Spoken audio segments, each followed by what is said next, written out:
Olympique Lyon has been one of the strongest football clubs in France for the last 20 years or so. Despite the rise of PSG in the last decade with their rich ownership and Lyon having reached their prime in the mid 2000s, the club is still fairly consistently playing the Champions League and having one of the best academies in all of Europe, especially when it comes to the French talent. But if you look a bit deeper, you can see the massive success that the women's team has had to the point that they are regarded as arguably the best club in the world. Recently crowned once again as Champions League winners in 2022 against Barcelona, what is the history behind Lyon's women's team? How did they become such a powerhouse in the game? We'll tell you everything you need to know here. Lyon's women's team, also known as Olympique Lyonnais Féminine, has been extremely successful since their foundation in 2004 with 15 Division 1 Feminine League trophies, 8 UEFA Women Champions League trophies, winning 5 in a row from 2016 to 2020, equaling Real Madrid's record with the European Cups in the early 1950s, and many more. With all of this starting from club president Jean-Michel Aulas' desire to create a legendary team, which he did. Aulas, a longtime businessman, was the architect for Lyon's rise in the late 90s and early 2000s, and this was also reflected in women's football.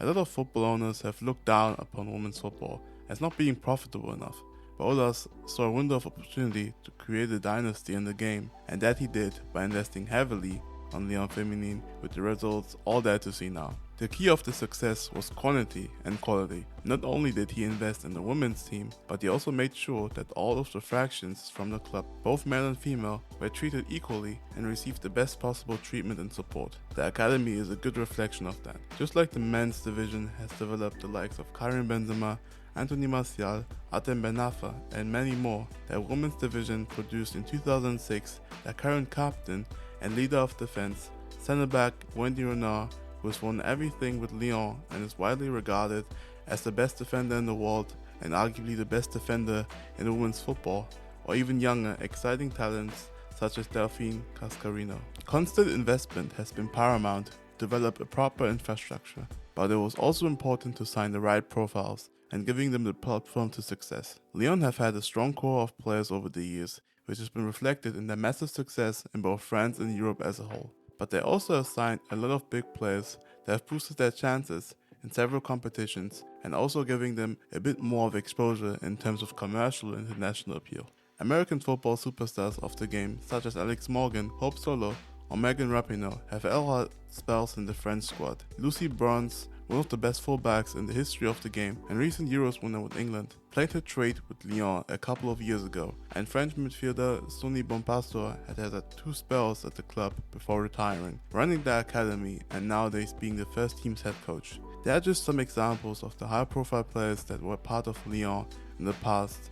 Nowadays, we can mention Women's Champions League's all-time goal scorer Ada Hegerberg, the American Katrina Macario, Dutch midfielder Danielle van der Donk, the aforementioned Renard, and many more. Despite all these signings, about a third of the squad is made up of academy players, and the club prides itself in developing their own talent. Back when Bombastor was working as head of the academy, she talked about how both the boys and girls at youth level were treated equally, and they make sure to provide all the necessary tools so they can be successful, regardless of gender.